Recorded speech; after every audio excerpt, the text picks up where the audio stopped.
Amados amigos y hermanos que en esta noche se conectan, reciban un afectuoso saludo también a quienes verán las transmisiones, la grabación más adelante. Esta semana han ocurrido hechos muy polémicos y que conmocionan a la ciudadanía. Les hablo, como no, sobre la legalización del aborto. Un tema bastante polémico y que toca las fibras y por supuesto desde mi punto de vista como creyente y como líder de la iglesia cristiana, como director de una iglesia y como con la responsabilidad, me vi en la obligación de tocar este tema porque además de ser un cristiano, y sobre esto quiero hablar un poco, también soy padre. Lo que pasa es que cuando uno dice es que es cristiano, los grupos que apoyan esta acción del aborto culpan a la Biblia y culpan a la iglesia. Pero esto no es más que parte del engaño y parte de la ignorancia, la falta de la luz de Cristo en el mundo. Y de esto quiero hablar un poco porque quieren ocasionar, o más bien quieren responsabilizar a la iglesia y quieren responsabilizar a la política, quieren responsabilizar a quienes creemos a la Biblia por acciones muy aisladas. Yo quiero exponer un poquito este pensamiento y llevarlos a ustedes a una conciencia más allá de una postura, porque la legalización del aborto es simplemente una consecuencia y es una reacción a una consecuencia. Pero no podemos desconocer la causa que lleva a esta consecuencia. Por eso yo lo invito a que me preste su atención, por favor. Y antes de eso, quisiera pedirle que si puede, cierre sus ojos ahí donde está y le diga conmigo: Padre bueno, gracias Señor, te damos. Y te pedimos, Padre, que nos cubras con la sangre de Cristo y nos des sabiduría de lo alto, Señor, para enseñar, para exponer lo que yo creo tú has puesto en mi corazón, para transmitirle a quienes me están escuchando, y asimismo nos des humildad y entendimiento para aprender, Señor, y que tu palabra llegue de acuerdo a la necesidad de cada uno de nosotros y nos ayude, Señor, a conocerte un poco más. Te pedimos que tu Santo Espíritu obre y que tú estés con nosotros en el nombre de Jesús. Amén. Les decía que esta actividad que han realizado los grupos feministas ha ido dirigido en atacar a la iglesia y va dirigido sí o sí por una influencia espiritual de tinieblas. Mire, lo que pasa es que hay un modelo bíblico y hay un modelo que Dios nos enseñó y que es lo que fundamenta nuestra fe, y es la paternidad espiritual. Dios es nuestro Padre. Dios se ha constituido. Usted puede leer ahí el Maestro, nuestro Señor Jesús. Él se refería como Padre y Él dijo: mi Padre ahora es Padre de ustedes, antes de irse. Entonces, nosotros sabemos que somos hijos de Dios. Y aquí en el mundo puso un modelo para enseñarnos un poquito lo que hace el Padre. Por eso cuando el Señor Jesús nos enseñaba y nos decía: ustedes que siendo malos dan cosas buenas para sus hijos, imagínense mucho más lo que hace vuestro Padre que está en los cielos. Sin embargo, hoy por hoy vemos con la legalización del aborto cómo los padres matan a sus hijos. Matan a sus hijos. Y también está en tela de juicio, están debatiendo el tema de la eutanasia. Y la eutanasia es cómo los hijos matan a sus padres. Entonces vemos cómo la generación está llevada a la destrucción, a la corrupción total del modelo de lo que Dios nos enseñó. Por encima de asumir una postura personal como predicador y como padre, porque yo tengo hijos, por encima de eso, yo quiero llevar a entender un poquito más este mensaje que hoy les enseño y que yo quiero que usted lo guarde en su corazón.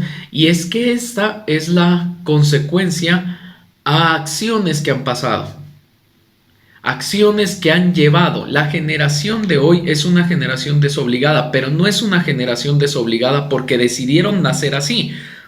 Y es que nosotros vemos y escuchamos y dicen, ay, no sé si he escuchado, esta generación de ahora. No, la generación de ahora es la consecuencia de la generación de antes.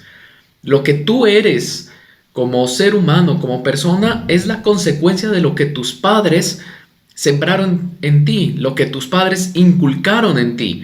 Entonces, mire, por un momento, cuando yo veía la noticia, se turbó dentro de mí mi corazón, tuve ira, tuve inconformismo, tuve muchas cosas viendo sobre todo la reacción de aquellos grupos celebrando. Es que hay una insignia bastante hueca, ¿no? Que dice, ahora sí podemos mandar sobre nuestros cuerpos. Sobre tu cuerpo tú puedes mandar, lo que pasa es que no lo quieres hacer. Si hay alguna feminista que me escucha o algún feminista, porque ahora hay hombres también feministas, déjame decirte, amigo, que tú puedes mandar sobre tu cuerpo. Lo que pasa es que no lo quieres hacer. Tú quieres vivir es sujeto a tus pasiones. Tú quieres vivir sujeto es a autocomplacerte continuamente. Si tú supieras mandar sobre tu cuerpo, tú sacarías provecho de tu cuerpo. Tú fueras una persona productiva. Tú fueras una persona que tuvieras dominio propio. Tú fueras una persona que te cuidaras en tu salud. Por eso es que ahí vemos, porque eso es lo que nos manda el Padre. Por eso dice, no es recibido espíritu de cobardía, sino de amor, de poder y de dominio propio. Eso es para mandar sobre nuestro cuerpo. Y yo esto lo he predicado y lo he enseñado muchas veces. Hay personas que no tienen control para dormir, no tienen control para hablar, no tienen control para comer. No tienen control para nada, ¿sí? Entonces, lo grave aquí es que no estás mandando sobre tu cuerpo, sobre el cual no pueden gobernar, sino están mandando sobre un cuerpo ajeno que por desgracia tiene que crecer en un vientre de una persona, de una mujer que pues no tiene la capacidad suficiente y la madurez para comprender el excelente milagro de vida que está sucediendo en ella. De los hombres feministas ni siquiera de los que apoyan el aborto, hombres, ni siquiera voy a dar un concepto. Sin embargo, este pensamiento, esto que surge, no es, como les decía hace un momento, no es resultado de la generación. Ay, es que esta generación nació así. No, es resultado de lo que fueron inculcados. Cuando yo empecé a reflexionar, a meditar en la palabra de Dios con respecto a esto, ¿sabe algo? Me llené de misericordia. Me dio, como dicen acá en Manizales, me dio pesar, porque hablaba con mi esposa y le decía, ¿qué puede haber vivido un joven? ¿Qué puede haber vivido una mujer que está en él incorporado el instinto natural de la reproducción, de la paternidad y de la maternidad? ¿Qué pudo haber ocurrido que no sea solo suficiente con el hecho de ya no querer tener hijos, sino que ahora busquen es matarlos? ¿Qué pasa? Y entonces la responsabilidad recae inmediatamente en los padres. Vuelve y juega la paternidad. Y este es un jalón de orejas para muchos padres, porque ¿qué ejemplo le estás dando tú a tus hijos? ¿Qué es lo que tú le estás hablando a tus hijos? Es que nos encanta ir a la iglesia y sentarlos a que pinten sobre un versículo, pero nos olvidamos que la mejor predicación es nuestro ejemplo. Nos olvidamos que la primera iglesia es nuestra familia. Y entonces, ¿por qué culpan a la iglesia estos grupos? Por el ejemplo que han recibido.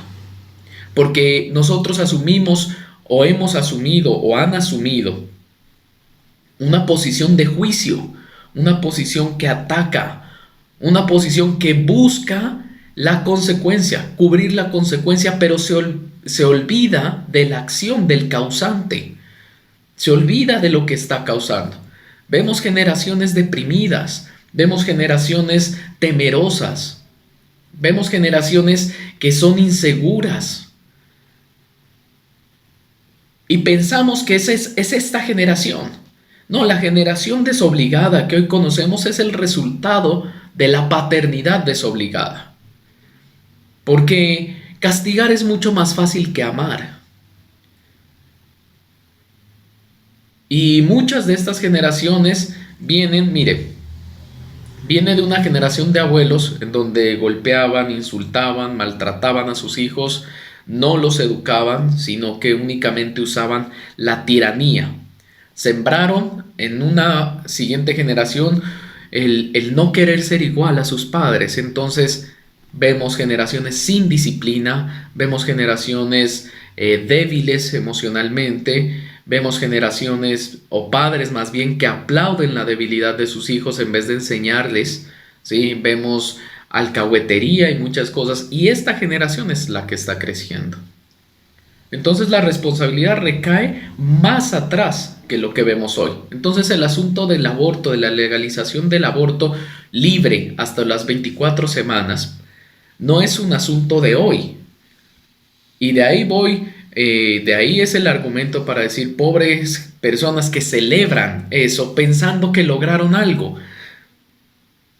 Ahí se ve la pobreza tan grande en la formación que tiene. Porque es que esto es el resultado. Y este resultado no es solo un resultado del mal comportamiento como padres, es el resultado de la obra que el príncipe del mundo ha hecho. Usted sabe que la Biblia nos declara que el príncipe del mundo es Satanás, es el rey de las tinieblas y está es el príncipe de los aires, dice. ¿Sí? Entonces, Satanás ha venido a matar, a robar y a destruir. Pero lo principal que él tiene que destruir es el núcleo familiar. Es lo primero que él tiene que destruir. Ya la actividad de robar la viene haciendo continuamente. Roba sueños, roba emociones, roba la energía, roba la salud. Viene robando. Por eso es que vemos la generación que cada vez es más débil en esos aspectos. ¿Sí? Por eso vemos generaciones que ahora, por ejemplo, hace una semana creo salió una triste noticia de un niño en los Estados Unidos de 12 años que se suicidó por el bullying. Conmociona mucho estos casos, sin embargo son más comunes de lo que ustedes creen, son mucho más comunes.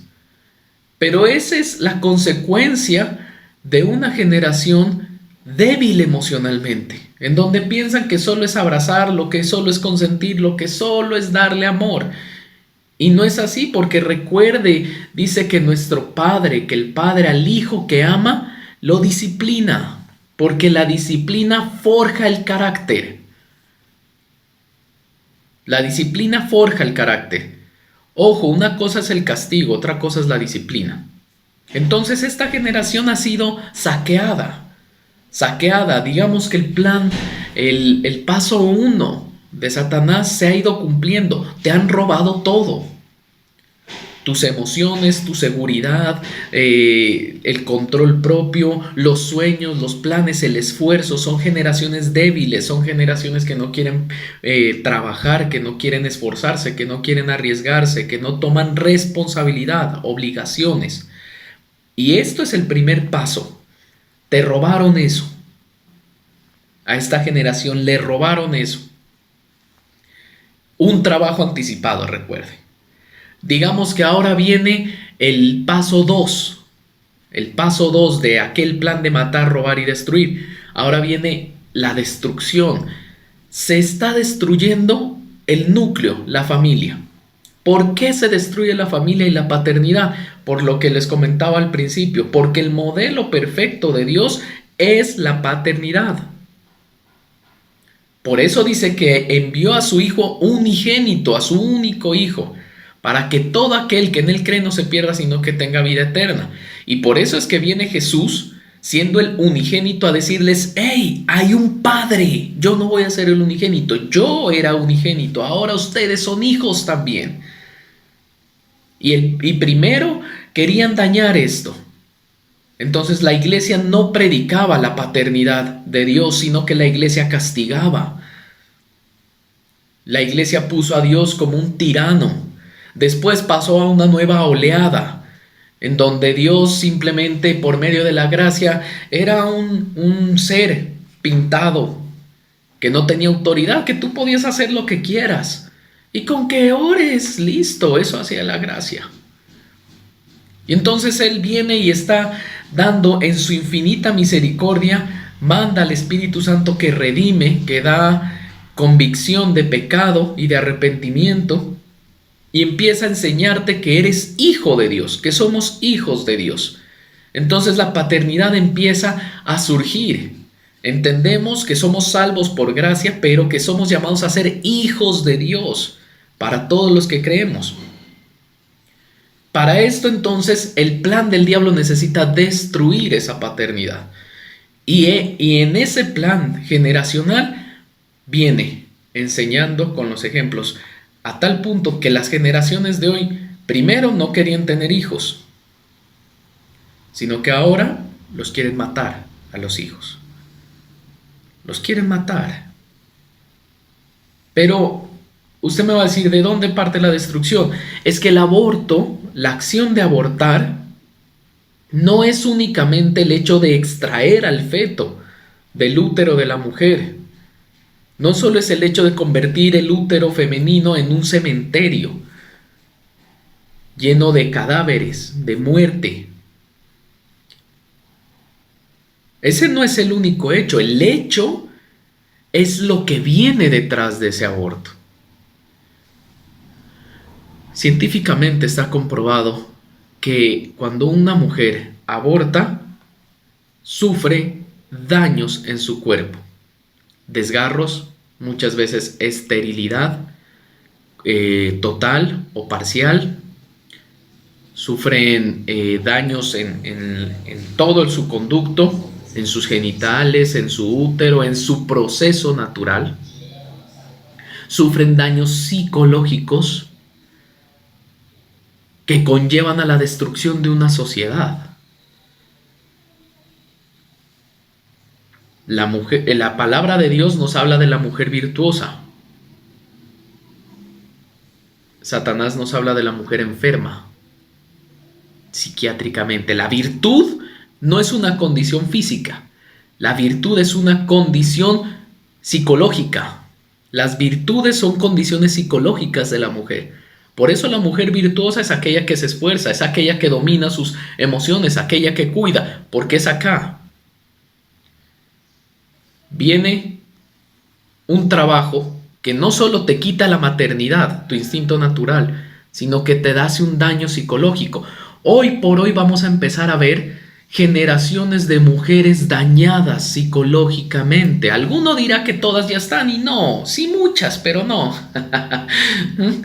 No.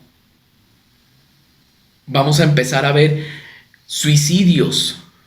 Vamos a empezar a ver casos de depresión agudos, pero cuando yo me refiero a esto, me refiero a que vamos a empezar a verlos en masa, en cantidad. Vamos a ver el colapso de una generación.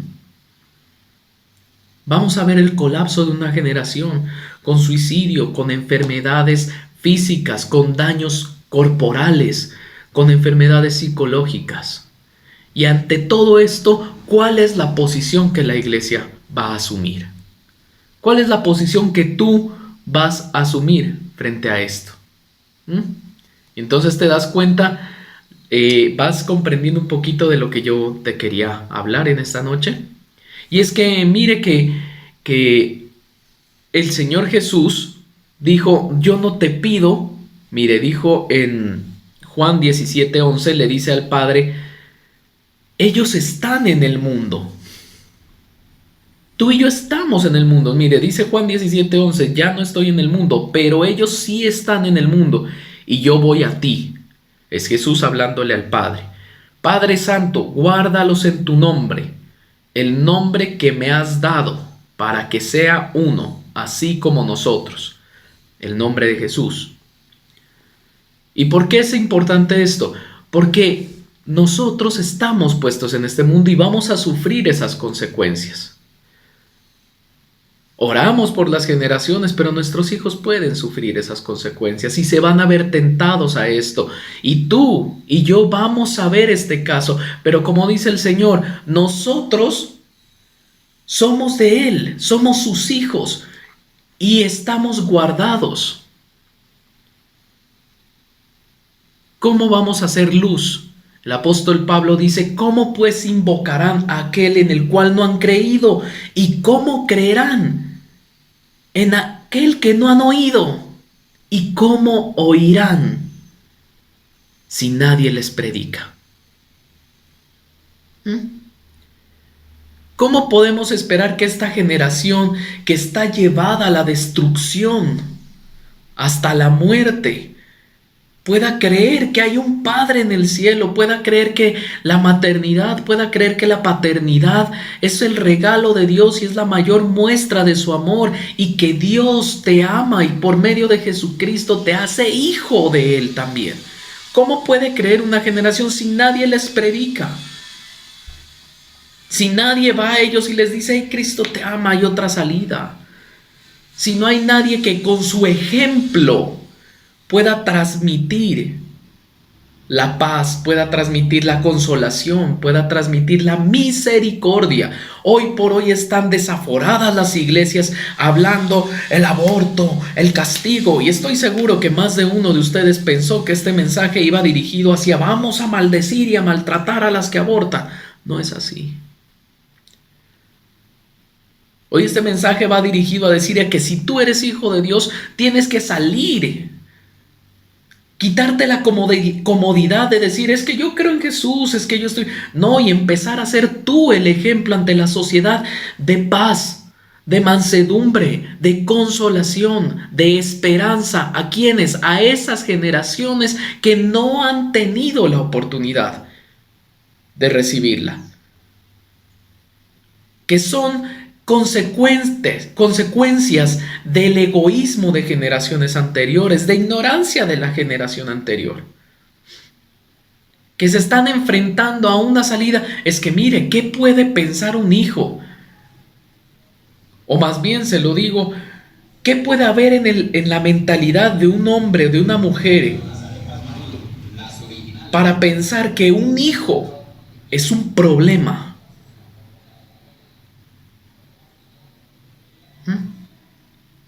¿Qué puede pensar?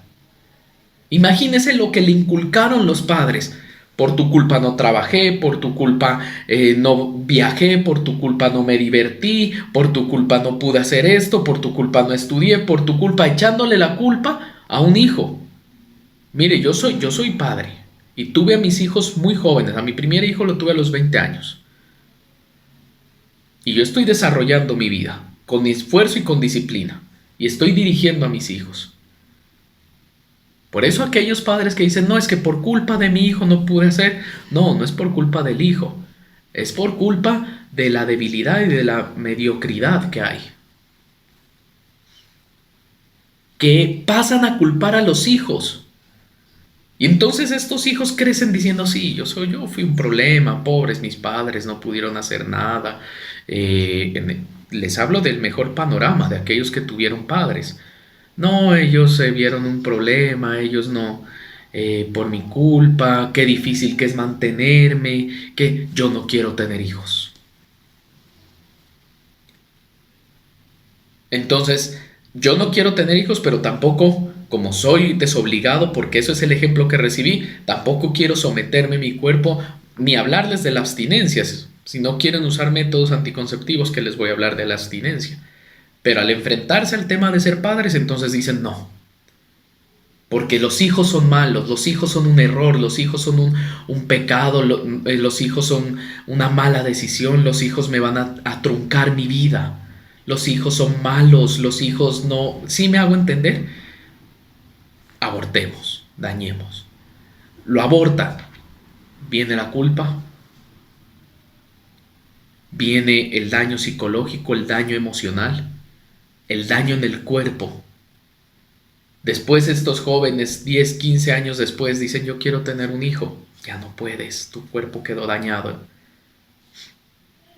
Después las mujeres, y es que yo le hablo de contexto científico. Ay, que muéstrame los artículos. No, vaya y busque usted y lea. Google googleelo. Es gratis y lo abre en cualquier parte. Vaya y busque las consecuencias.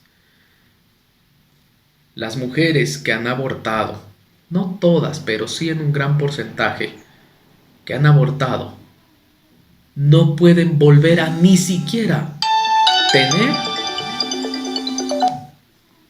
ni siquiera pueden volver a tener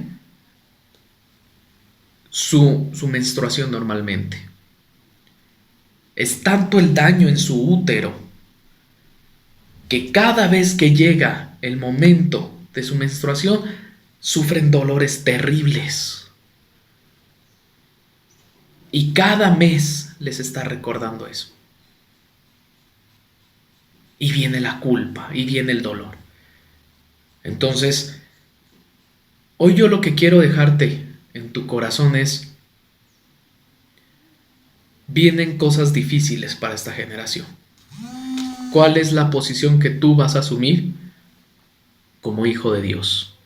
¿Qué ejemplo vas a dar? ¿El mismo que dieron las generaciones anteriores que llevaron a esta generación a estar como está?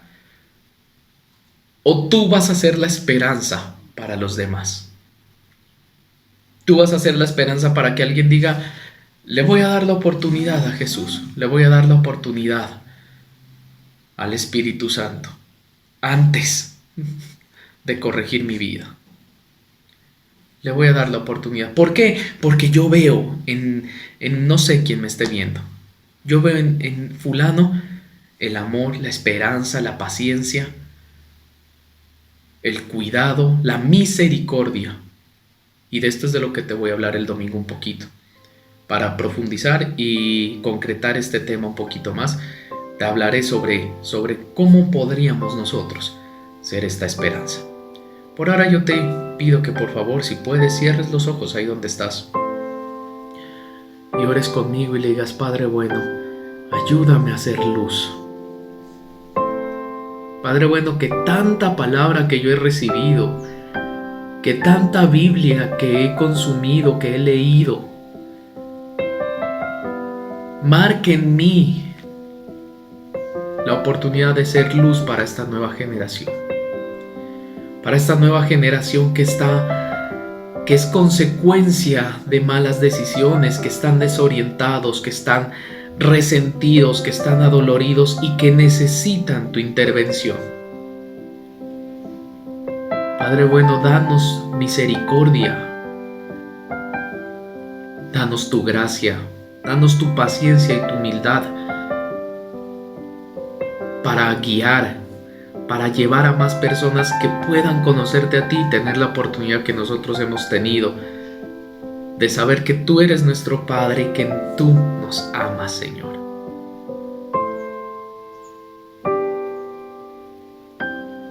Ahí donde está, dígale: Padre, haz que tu luz resplandezca en mí.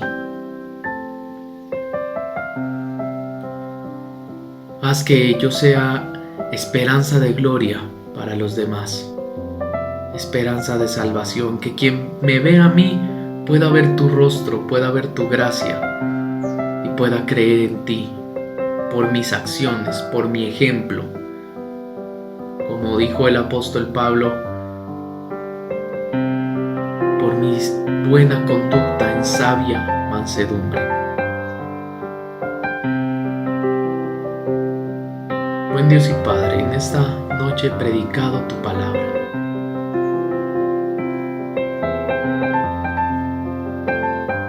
He intentado, Señor, transmitir a quienes me escuchan la necesidad, el fervor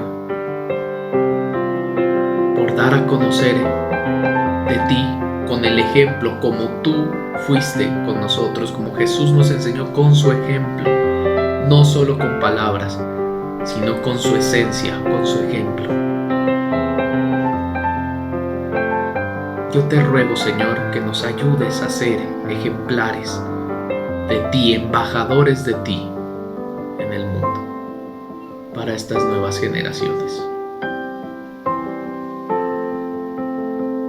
Padre, cubro con tu sangre preciosa a cada uno de los que escuchan este mensaje y de los que creen en ti. Y te pido que los ayudes, Señor. Te pido que los guardes, Señor. Y que tu Santo Espíritu esté con cada uno de ellos. Los encomiendo a ti. En el nombre de Jesús te oramos. Amén y amén. Dele un abrazo al que tiene ahí cerca de usted. Dile, predica con el ejemplo. Amados, si Dios nos da la oportunidad, la vida, la salud, entonces el domingo estaremos continuando este tema. Les amo en el amor de Cristo, les deseo una feliz noche y que Dios los continúe bendiciendo. Hasta pronto. Lléname de ti, de ti, de ti. Quiero que tu amor inunde mi alma, que tu dulce paz me embriague con tu fragancia. Quiero sumergirme, Señor, bajo tus aguas.